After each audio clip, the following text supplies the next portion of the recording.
Selamat pagi semuanya, selamat hari Minggu.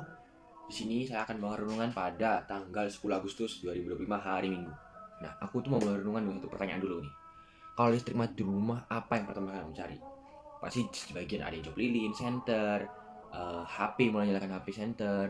Karena di saat gelap juga kita pasti butuh terang kan. Kayak ya udah kita butuh terang untuk bisa melihat ke jalan kita.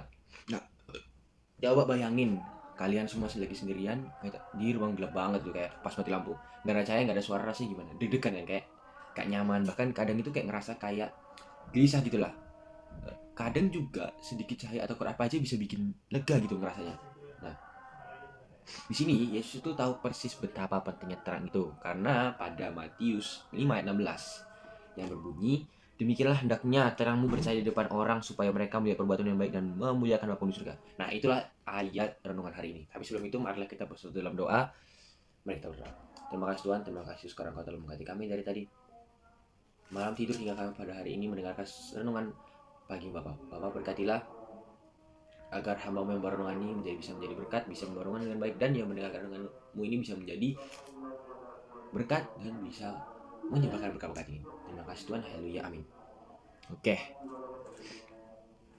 di sini kita balik lagi tadi ke topik tadi. Berarti kita ini bukan cuma punya terang, kita inilah terang itu. Nah, apa sih yang dimaksud dengan menjadi terang? Terang itu punya dua fungsi yang kita tahu, menerangi jalan orang lain dan mengusir kegelapan. Kita bahas satu nih. Yang pertama, menerangi jalan orang lain supaya mereka tahu arah yang benar. Terus kedua itu mengusir kegelapan supaya ya hal-hal yang kayak kegelapan itu kan kayak bisa kita anggap sebagai hal jahat ya. Nah, yang tadi kedua itu adalah mengusir kegelapan tadi supaya hal yang jahat nggak menguasai. Nah, di sini tuh kan kayak hal yang jahat itu kayak bisa gelap itu kita sambungin sama kejahatan gitu lah ya. Jadi kayak terang ini bisa mengusir kejahatan. Terus kita kan sebagian SMA itu pastilah punya sesuatu yang di sekolah itu kita menurutnya ini gelap banget itu. Nah, gelap itu bisa berupa kebohongan seperti nyontek, manipulasi nilai, berbohong dan sebagainya. Terus kedua perundungan, bullying, gosip, menyebarkan fitnah dan sebagainya, egois, gak mau peduli sama orang lain. Terus kalau kita diem aja apa sih nanti? Nah, gelap itu kan terus ada terus menerus. Tapi kalau kita hidup sesuai firman Tuhan, kita itu bisa jadi terang itu, menjadi center, bisa menjadi penerang, bisa menjadi lampu ataupun lilin untuk mengubah suasana itu dari yang gelap menjadi terang. Nah, terus eh nah, kalau zaman sekarang itu kan ada tantangan yang dimana untuk menjadi terang. Jujur aja nih, kita kan ya gak gampang tuh menjadi terang di SMA zaman sekarang. Kadang itu kayak banyak banget tuh kayak yang anggap-anggap kayak yang apa ya, kayak kadang kita kita itu kayak tantangan itu kadang kita takut banget dibilang sok suci, kadang kita bilang nggak mau beda dari teman-teman, kayak dibilang kita itu apa ya, ih beda banget pick me gitu. Kadang juga kita tuh dibilang sama teman kita sampai kita tuh juga mikir kadang kayak ngapain sih repot-repot buat gini-gini, ya udah lanjutin aja, bukan juga kena ke kamu. Nah, tapi Yesus tuh bilang jadi terang itu nggak mudah, tapi dia bilang itu perlu. Kalau lampu cuma di tempat-tempat terang ya nggak ada gunanya juga, kayak kamu nyalain lampu tempat terang nggak ada gunanya.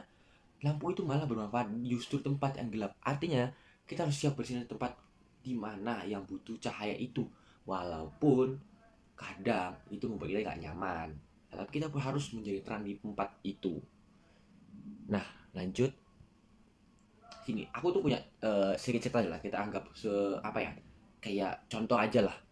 Ada seorang siswa di SMA. Kita nggak perlu sebut namanya. Dia tuh nggak populer. Dia nggak ikut geng-geng di sekolah. Dia juga sopan, nggak pernah nyontek dan rajin bantu teman dan dalam kesulitan pelajar gitulah. Kayak ya udah orangnya biasa normal aja kayak bantu teman gitu. Sekedar sekolah biasa, normal people aja. Nah, awalnya banyak yang cuek sama dia, bahkan ya dibilang dia juga aneh. Walaupun kita anggapnya normal lah, tapi dia teman-temannya nggak dia tuh aneh. Tapi suatu hari waktu ada masalah di kelasnya, banyak yang saling tuduh soal barang hilang. Jadi kayak ada barang hilang di kelasnya. Nah, banyak saling menuduh kayak ini gini. Tapi justru si anak itu yang mau maju ngomong baik-baik dan bantu cari solusinya. Di sini tuh ya kesannya tuh orang itu malah fokus ke siapa pelakunya, bukan mencari solusinya. Nah, sejak itu orang itu malah jadi respect, bukan karena dia ngomong aku anak Tuhan, aku anak Kristen, aku anak Tuhan Yesus setiap, bukan itu, tapi karena terang itu kelihatan dari cara dia hidup, bagaimana sikap kita di dunia nyata. Kita tuh nggak harus bilang aku anak Tuhan jadi aku terang gitu, enggak, kayak kita bisa jadi contoh perilaku, contoh kesehari-hari dan lain sebagainya itu. Nah, kadang orang yang nggak akan baca Alkitab tapi mereka akan baca hidup kita. Jadi kita itu nggak harus menyebarkan Injil secara apa ya, kayak ada orang, ada beberapa pendeta atau kayak ya guru-guru agama kita bilang kayak menyebarkan agama, apa menyebarkan Injil atau menyebarkan ayat Alkitab itu nggak harus dengan kata-kata kita menginjili gitu, bukan. Kita menjadi terang itu juga bukan harus nyebarin Injil kayak setiap ada teman kita nanya gini masalah ini kita nyambung Alkitab, bukan, tapi melainkan kita mencerminkan apa yang di dalam Alkitab kita ini supaya itu orang itu tahu kalau misalnya oh ini ya anak Tuhan Yesus itu. Jadi kita nggak perlu bilang ini di Alkitab, dari kata-kata di Alkitab, tapi kita hanya mencermin aja. Itu mereka kalau bisa gitu pasti mereka pengen tahu dari mana mereka belajar itu. Dari sini. Kita itu dari mana, dari Alkitab ini tadi. Nah, terus bagaimana sih cara menjadi terang di sekolah itu? Mungkin dari kita masih belum tahu nih cara-caranya itu. Atau bahkan di zaman sekarang ini banyak media sosial yang ya kita tahu kita harus menjadi terang juga di media sosial, nggak harus di nyata doang. Karena sudah perkembangan zaman itu. Jadi ada beberapa tips. Yang pertama itu ya kayak biasa menolong teman-teman pamring, nggak ikut-ikutan ngebully atau ngegosip. Kalau gosip sebenarnya ya emang nggak baik. Cuman kalau misalnya ada gosip itu kita ya udah cukup bilang aja kayak ya udahlah gini-gini, kayak kita kasih bilang kayak nggak usah kasih ceramah sih, kayak bilang ya udahlah itu urusannya tuh kayak apa ya, kayak kita cuma ngasih yang terbaik aja gitu. Terus disiplin. Terus kalau yang di media sosial nih yang paling apa ya, yang paling salah satu yang paling sedang tren-trennya itu. Nah, yang pertama itu nggak asal-asal ikut-ikutan FOMO gitu ke hal-hal yang buruk. Terus nggak asal share-share info aja kayak bilang ayo ini gara-gara sini atau kayak ada info ini loh, padahal hasilnya nggak, itu nggak benar. Terus kayak bikin-bikin komentar, bikin onar, bikin-bikin hoax di komentar. Terus apa ya, kayak mulailah kita ngeposting tuh kayak contoh hal kecil aja ya, ngeposting ayat-ayat Alkitab kayak ya bisa di notes atau bisa di story IG atau lain sebagainya, atau pas foto gitu atau gimana lah, yang kalian bikin captionnya bisa kasih itu nggak apa-apa, itu juga menyebarkan Injil gitu. Karena juga ya di zaman sekarang ini kegelapan itu paling banyak itu malah di layar HP kita, yang menurut kita kayak layar HP itu paling terang, ternyata di dalamnya itu malah paling gelap gitu. Terus nah ini kan kayak udah kita dari tadi udah aku jelasin mengenai kayak bagaimana menjadi terang itu. Nah sekarang bagaimana agar terang itu tetap menyala tadi. Kok lampu kan disambungkan ke listrik kan ya, dia tetap nggak akan mati kan, kayak ya udah hidup terus bahkan sampai berhari-hari. Nah sama seperti kita, kalau kita itu gak terhubung sama Tuhan, terang itu akan juga akan padam lama, kayak mencium sama kayak kayak lilin lah ya, kayak lama-lama dia awalnya terang banget tuh kayak terang, lama-lama makin kecil mengecil, nah itu kayak gitu contohnya.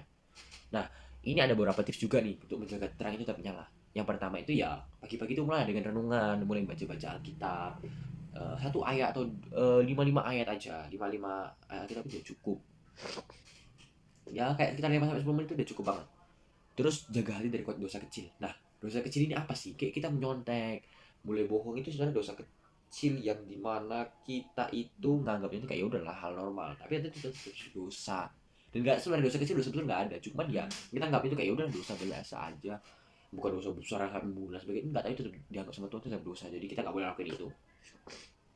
Terus punya komunitas rohani. Nah ini paling penting, punya komunitas. Komunitas itu penting banget karena kita harus punya komunitas untuk menyebar atau sama-sama apa ya, menyebarkan Injil, atau sebenarnya apa, punya komunitas yang sama-sama itu pengen jadi terang gitu. Jadi teman-teman, dunia itu butuh banyak terang. Sekolah kita, keluarga kita, bahkan media sosial kita juga butuh terang ya mereka ini. Bahkan orang-orang sekitar kita. Jadi ya Yesus juga udah kasih cahayanya. Sekarang tugas kita itu hanya satu, membawanya kemanapun kita pergi dan menjaga agar tetap tidak padam lah, tetap menyala. Jadi hari ini kita ambil keputusan supaya kayak Tuhan, aku mau menjadi terang dimanapun aku berada. Jadi tetaplah menjadi terang. Gitu ya teman-teman.